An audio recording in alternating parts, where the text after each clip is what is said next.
for the warm introduction there. And sure, I'll go ahead and start sharing my screen while you get the recording set up. And thank everyone for joining this afternoon session, and then just ask for confirmation that hopefully something is showing on your screen that looks like a white slide with some blue and red text. We can see it. Thumbs up. Good stuff. Cool. So thanks again, Chloe and AmplifyFE for organizing this webinar, and thanks everyone for attending this afternoon. So welcome from me. My name is James. I'm the service manager for Noteable here at EDINA, which is of incubator / service and applications section of the University of Edinburgh. I'm going to be talking during this webinar all about Noteable, and as Chloe mentioned, coding and how coding and education have come together in some of the work that we do. So I'm excited to guide you through the innovative capabilities of Noteable itself, which I've been working on for 5 or 6 years now, how it's changed over those years, and how it can help enhance some teaching and learning experiences when it comes to code. I'll start with an overview of Noteable, then I'll go into some features and benefits, and I'll cover a few brief case studies around how Noteable can be used and some of the technologies involved in it. So we can get started with a quick review of coding in education and how we've seen code being increasingly recognized as an important / essential skill in today's digital world. But still many students and educators lack access to uniform tools that are either centralized or easy to access and intuitive to use. So this skills gap presents a bit of a challenge in effectively preparing students for future careers and also enabling teachers to focus on the teaching component and pedagogical components. So when it came to coding and education, Noteable helped address this back in 2018, 2019 by requests from instructors for an accessible notebook-focused or computational notebook-focused environment. And I'll go into what that means a little bit more in the examples. That could provide some more rich multimedia features and feedback mechanisms for students. So this kind of platform is out there and has been out there for some time, either as open source technologies or something that's proprietary that you can buy as part of an enterprise platform from Google or from Microsoft. And it can provide some optimal components for teaching and learning about computational thinking, code, what that means, and working with data analysis in lots of different subjects and fields. And all these being kind of components that we see in modern education. So with Noteable, we started to work on something that helped educators integrate coding into the curriculum as easily as possible, taking away a lot of the kind of setup restrictions and issues with access and different laptops or internet setups that students might be having throughout the course that they're carrying out, and helped to bridge some of the gap between kind of theory and practical application when it comes to code. So with that kind of background, you can enter Noteable, and this has been something EDINA has been working on again for 5 or 6 years. EDINA itself has about 25 years of experience in delivering lots of scalable solutions, mostly IT solutions. Most of the services that EDINA is focused on are geospatially focused, and you'll see that in the examples that I'll give in a little bit. But EDINA is also known for services beyond those geospatial services. Digimap is probably the most known service from EDINA. It's used across universities, schools, and FE. And over the years, EDINA has kind of developed as a service delivery component at the University of Edinburgh that adheres to lots of different best practice service delivery, compliance factors, lots of different efficiency and reliability components of software as a service. So over the years, we've developed kind of a suite of different services and applications that we're delivering across educational platforms. We have a help desk and kind of a dedicated set of service engineers and staff at the university here that help run the teams and services at EDINA. And over time, we've come to new services like Noteable, which is one of the most recent services that provides access to hosted different computational environments and is all cloud-based. So over the years, EDINA has specialized in delivering cloud-based scalable solutions. And with Noteable, it's gone beyond that and integrated into existing systems like the virtual learning environment. So that means that These types of platforms remove the need for local setup and maintenance and allow educators and students to help concentrate on some of the learning aspects. An advantage of this is that neither students or instructors need to really worry about setting things up on their own devices, managing what we call dependencies or dependency health, some of our service engineers will call it, which is when you have lots of different libraries and bundles of code that come together to form the components of what you're using to teach. And putting those together and giving them to students can have a challenge when it's not universally provided. So working through those technical integration challenges is kind of part and parcel of what our teams do here. And that ease of access means that you can start working on coursework and have less of a barrier with compatibility issues or delay setting things up with the course.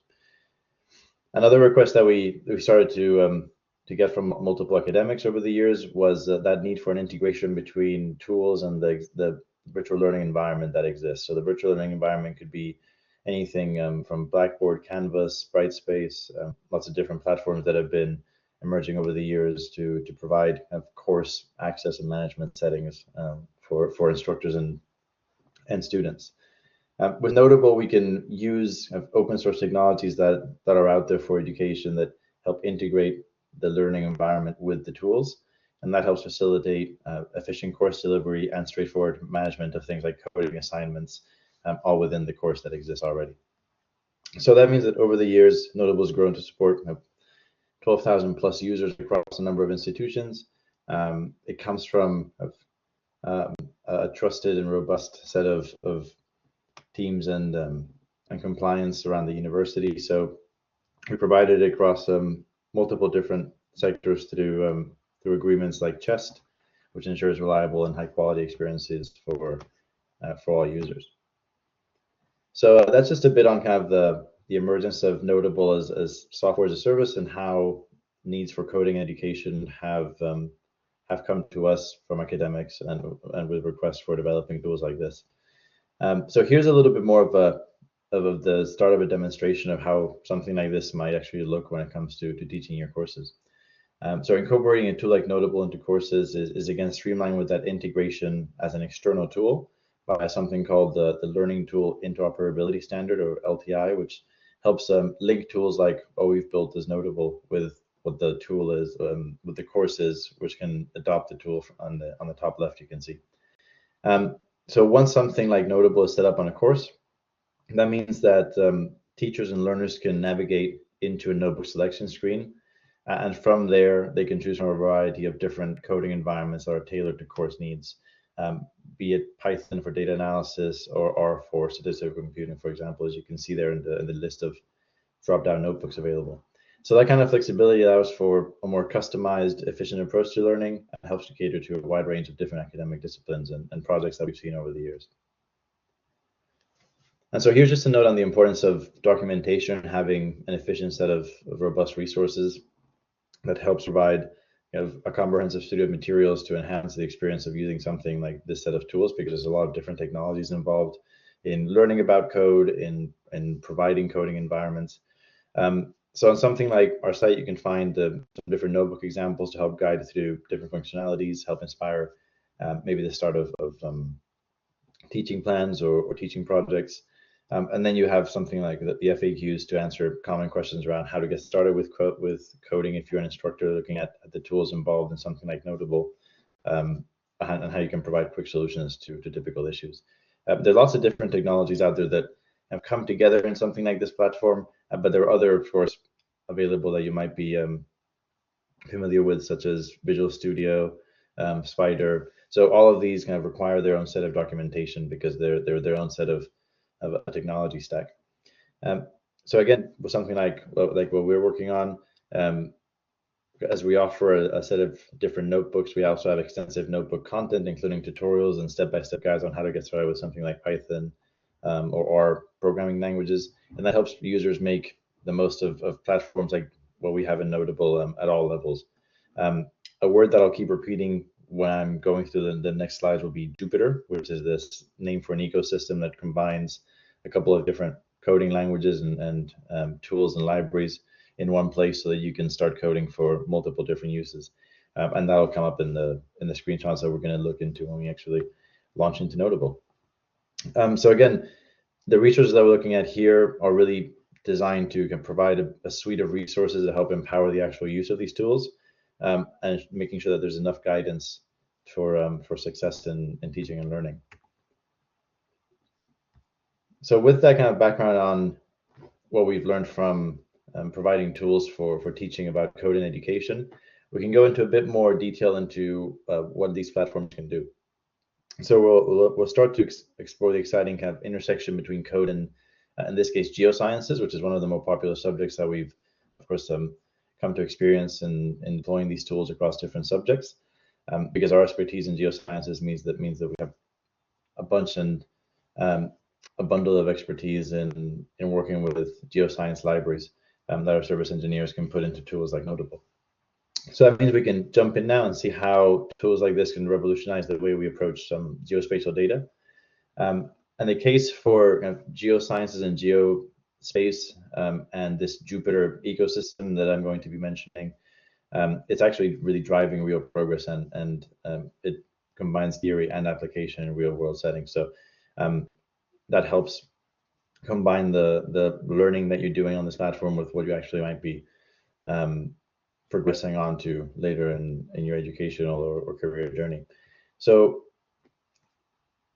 starting with a quick welcome to the world of Jupyter itself. Jupyter Notebooks, as they're commonly called, are a versatile file format and a wider platform that's great for data manipulation and visualization, so that they're a good asset for spatial analysis in particular. They provide web-based interactive computing environments and are ideal for a variety of fields, and are widely used in industry as well, as I mentioned. So this kind of dynamic design of Jupyter Notebooks allows for exploring data on the fly, but also collaborating and seamlessly working with others, and also allowing for the extension of tools and plugins like that course integration that Noteable integrates. So moving forward, we'll look into more detail of how Jupyter can boost geospatial analysis capabilities themselves, and we'll focus a bit on some of the power and flexibility that it can enable through some examples and applications.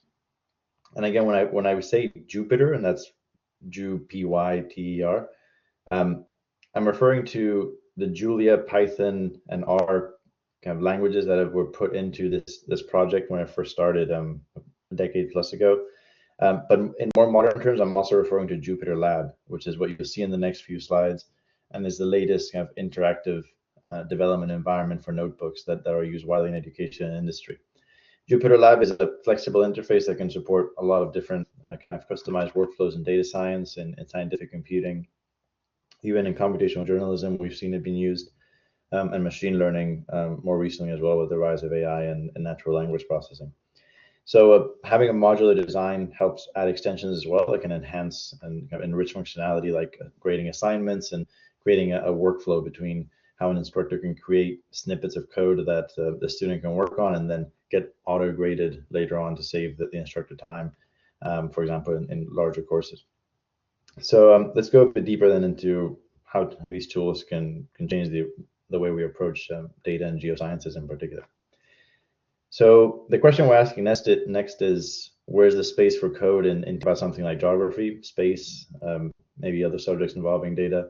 So here's a few of the areas where coding can provide beneficial in some of these subjects. So we talk a lot about automation with code and how it enables automating repetitive tasks such as data collection, cleaning, transforming data.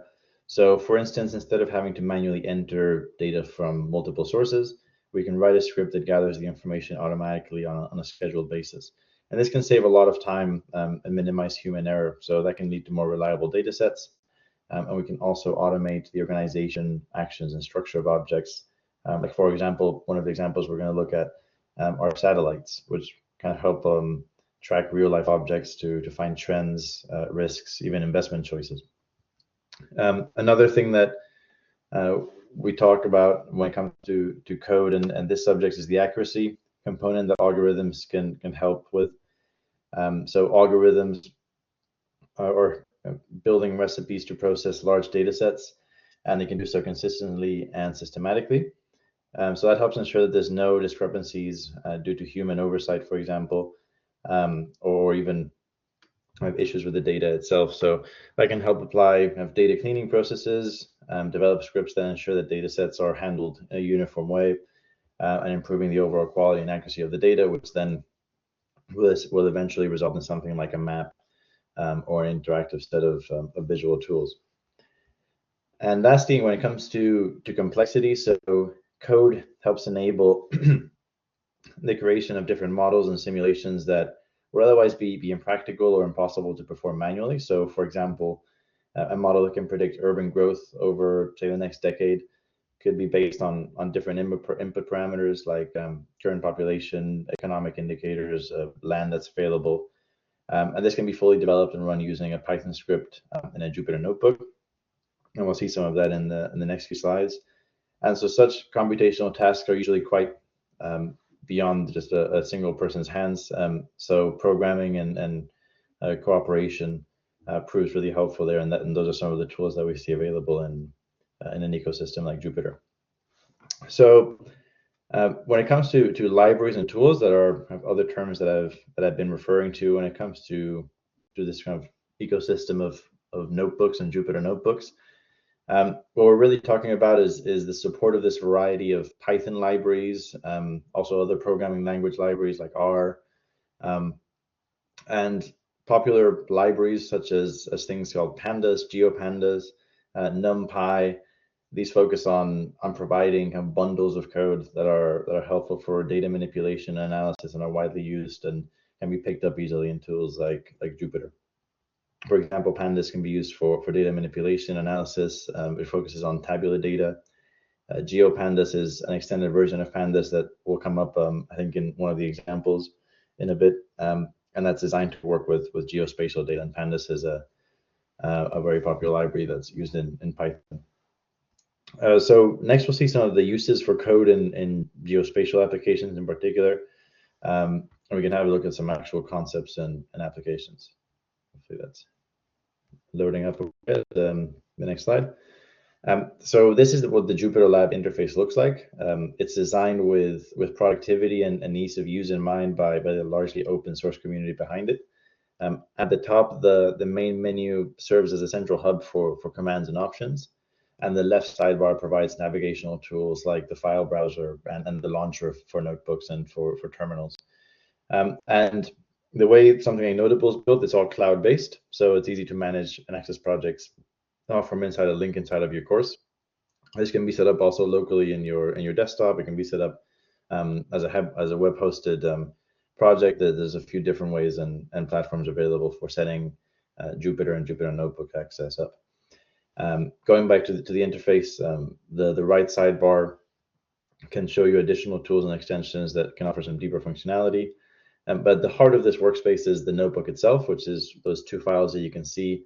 The one on the left, the .ipynb file, as it says on the top of the tab, that's the notebook file, and that's where you write and execute your code.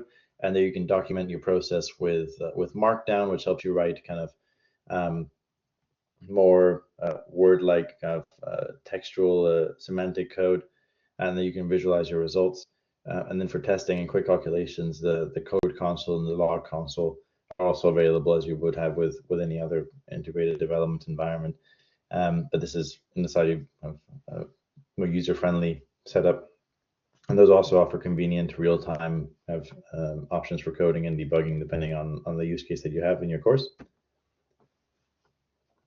And so when it comes to understanding geospatial data and these interactive notebooks that we can see in the slide before, this tool can be used for data analysis and visualization.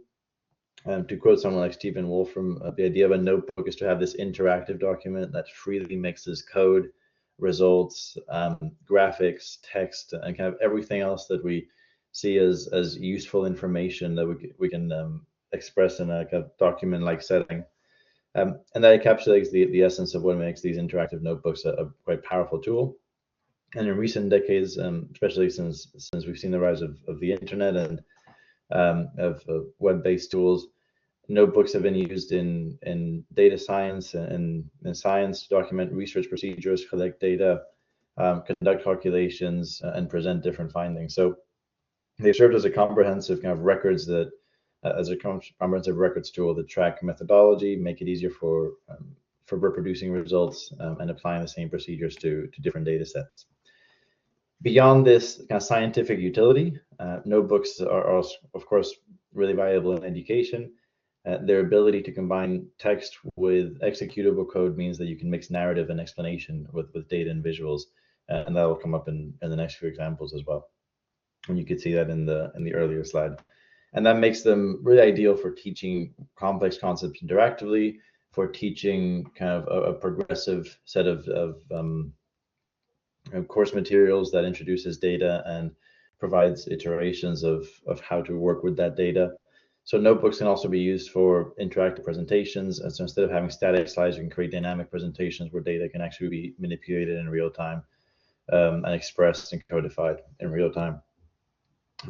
Another thing is the ability of notebooks to display data visually and fetch data from the wider internet and various sources through code modification. And that makes them extremely useful for business intelligence as well. So we've had a couple of use cases that have been really interesting over the past few years, and it's been used extensively across different business courses. And companies can use Jupyter notebooks and tools like this to perform real-time data analysis, generate business reports, and make data-driven decisions. So just to summarize this slide before we go into some more examples, these interactive notebooks, Jupyter notebooks, which are the ones that we're most experienced with, they blend documentation, analysis, and visualization seamlessly. And that makes them versatile tools to enhance the scientific endeavor and research, education, presentations, and business intelligence. So in the next few upcoming slides, we'll have a look at some more practical demonstrations of their capabilities. So we'll start with kind of a snapshot and description of the interface of something like Jupyter notebooks. So we'll go into kind of the heart of the workflow, which is these key components at the center of the notebook. So we have the header starting from the top, which includes the name of the notebook that you're working on and gives you a reference to the document that you have open. So it's a good way to keep track of multiple projects or data sets as well. Below that is the menu bar, where you can find different options to carry out a number of file operations, edit, view adjustments.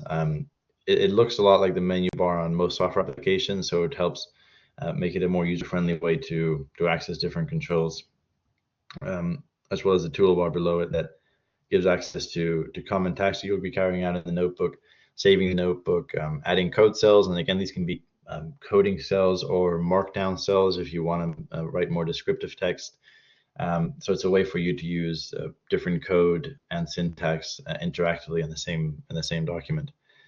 So when the code runs in the code cell, which is the first cell starting from the top of the document, the notebook, Jupyter is processing it and outputs the results directly below the cell.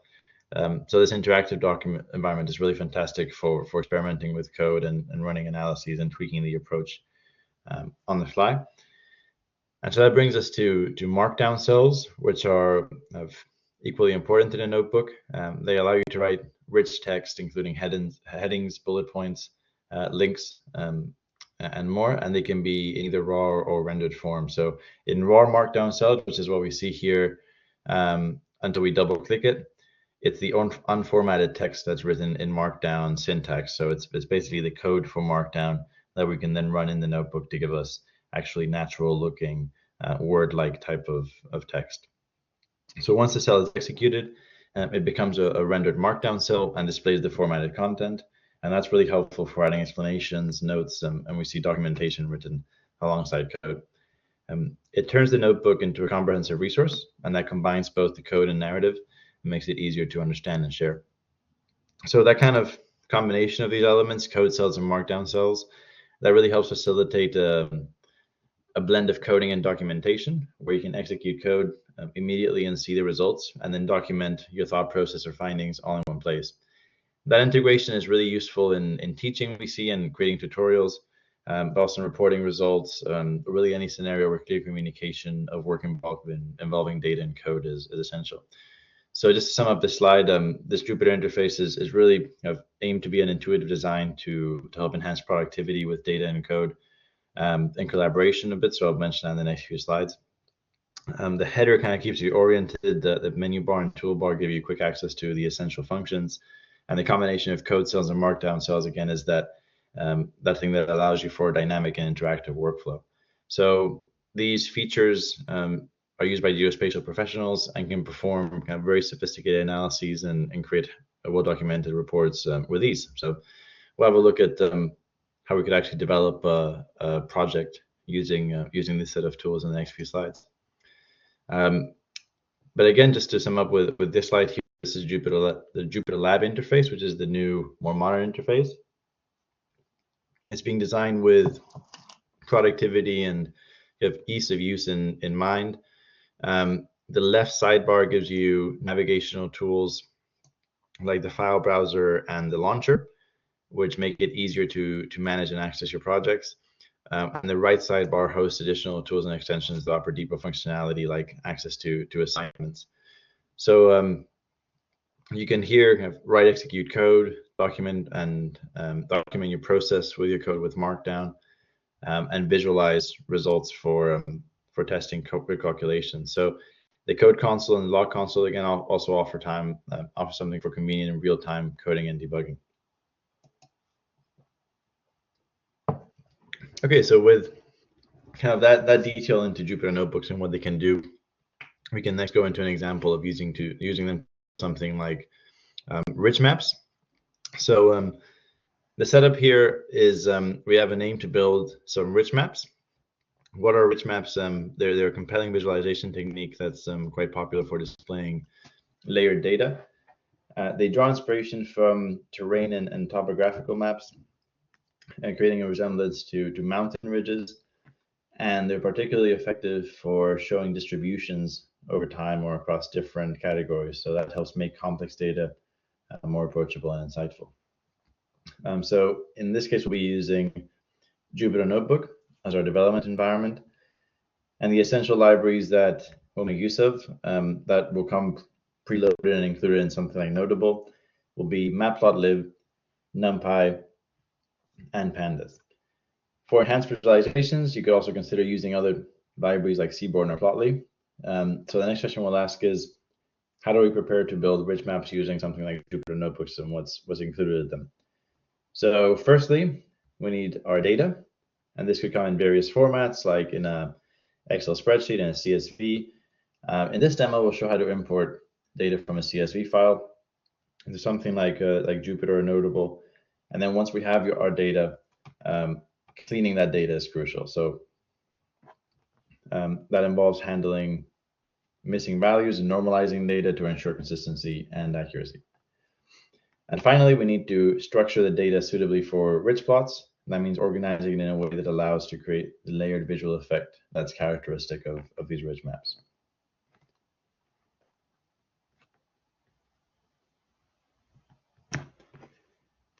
So here's an example of how we're processing some of this code to show rich maps.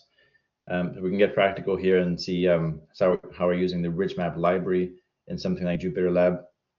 So on the screen, you can follow along with the example code that we'll be using, exploring the rich map library, which is an excellent tool for creating these rich maps.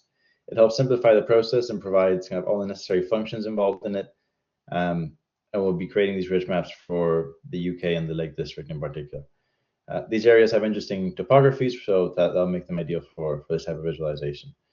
So the first step that we'll do is we will import the libraries that we need. So again, matplotlib, NumPy, and pandas in this case. These tools will be the ones that will help us manipulate and visualize our data. Next, we identify the points that will make up the shapes or the polygons of the UK, and this will help us identify the boundaries for our rich map. Then we'll be able to set the font to ensure that the labels and text look clear and professional for the eventual visuals that we want to create. Once we have that, we can get going with setting the elevation values. and these will be the bits of data that provide the height data needed to generate the ridges. So we'll end up with something like this. So this is the final output of the ridge map. On the screen, you can see the ridge map was generated using the ridge map library. I'll just highlight some of the features here. So you can notice the distinct layers that represent the different elevation levels. This layered effect is reminiscent of topographic maps and helps convey some of the terrain's depth and complexity.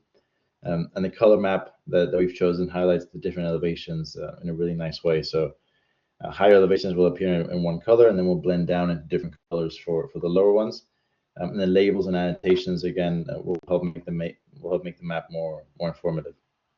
So overall, this combination of the color scheme, clean fonts, and the code that has been put into this detailed layering can help give a visually appealing and informative map. And this style is not only useful for analysis, but can also work well for presentations or reports. So we see some applications of working on and the interpretation analysis of this type of code to interpret whether you're studying landscape changes, planning infrastructure, or conducting kind of environmental assessments, for example. This kind of map can provide some valuable insights and visual demonstrations at a glance.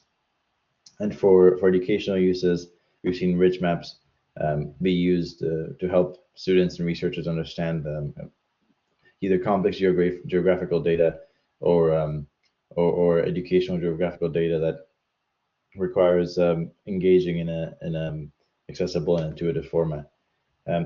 So we've also seen communicating with different stakeholders, like in urban planning or environmental conservation, teaching about that. Using these maps helps offer a good way to present topographical information. So creating this map has hopefully shown us a bit of the power and flexibility of JupyterLab, and in particular the ridge map library for geosciences and geography. By following a few of these steps, we're able to transform kind of raw elevation data into nice, beautiful functional visualization. So moving on with our examples, we're actually going to actual space. Space and specifically low Earth orbit is getting a whole lot busier. This is making a few people concerned. And at present, there are around 8,000 operational satellites, probably a few more since last checked that data. So these are all in low Earth orbit, and more than double that are defunct satellites. So in 2020, SpaceX requested permission to launch 30,000 satellites into low Earth orbit, in addition to the 12,000 that already received approval. So these satellites have a number of impacts and have begun interrupting some astronomical observations, creating light pollution and increasing collision risks in environments where a collision could trigger possibly chain reactions. So in this project that we learned about, they explored the situation kind of in mid-2021 with satellite counts, ownership, purpose, and their corresponding orbits. The research used visualization techniques like spatial density charts, diagrams, animated time series charts to illustrate orbital congestion using Jupyter notebooks and to highlight intersecting orbits that have the potential for collision. In addition to using satellite data, the research explored debris in space, and the intention was to investigate several questions and present an analysis that can be used for future work. A lot of the data that we use in this example is multi-source, so some of that is open source, and some data became available after a certain time period, while other data that's not yet available, researchers noted that would have benefited the study. The shuttle radar topography mission that flew aboard one of the space shuttles provided a lot of the data in this research, and it collected topographical data over nearly 80% of the Earth's land surfaces. And so that created the first ever kind of global data set of land elevations. For this research, a method to have a Jupyter notebook automatically run code was developed, and that helped avoid platform-specific schedulers or a separate backend. So a bit of a short history on satellite congestion to explain some of this data.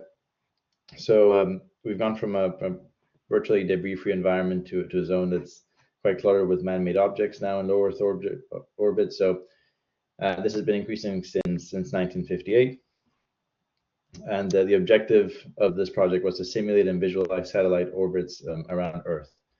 And to do that, what they used was two powerful Python libraries, NumPy and matplotlib again, that we used in the previous example.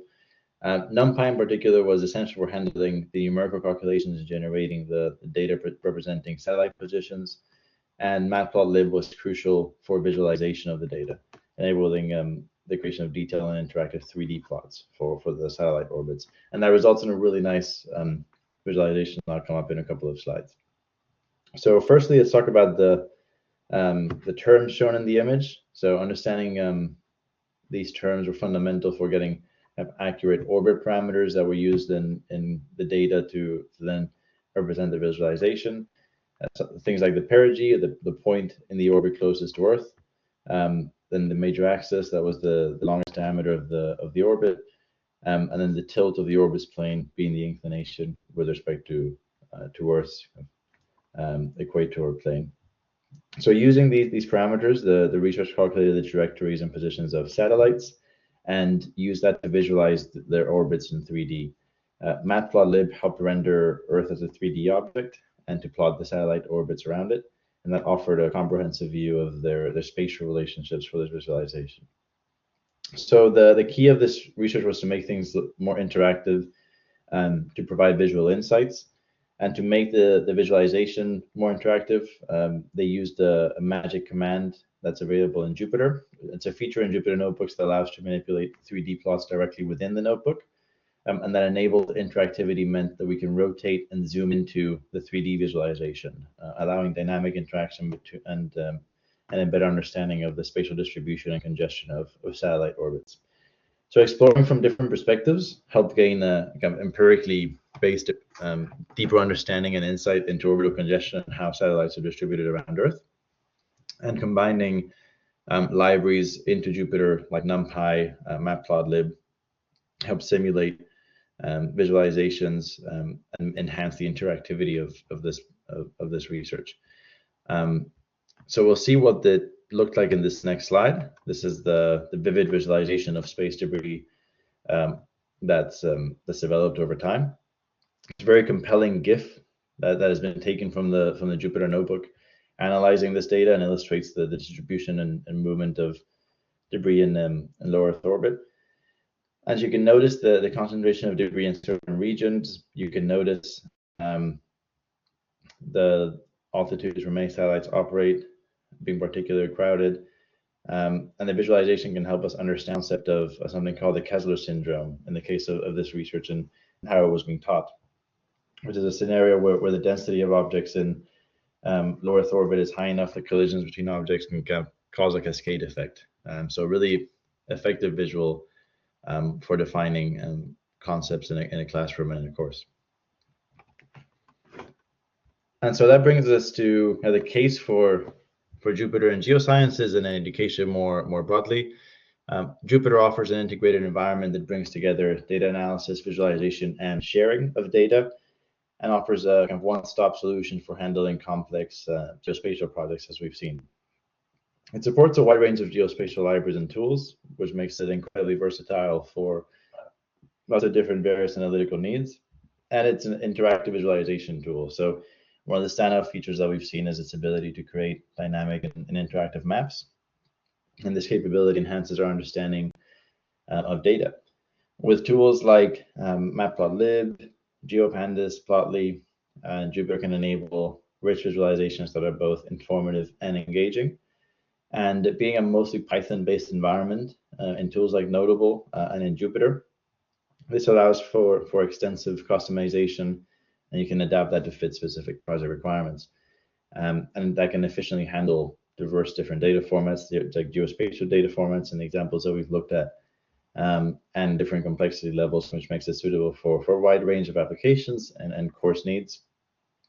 Again, a note on reproducible research and how Jupyter itself helps excel in facilitating sharing of analysis workflows, of data workflows. That's a crucial thing for transparency and reproducibility in research. And researchers, as well as instructors and students, can share these notebooks through a variety of different mechanisms, such as assignment workflows in Noteable. And you can share your notebooks and enable others to reproduce results and collaborate more efficiently with data. And that's really key in scientific progress.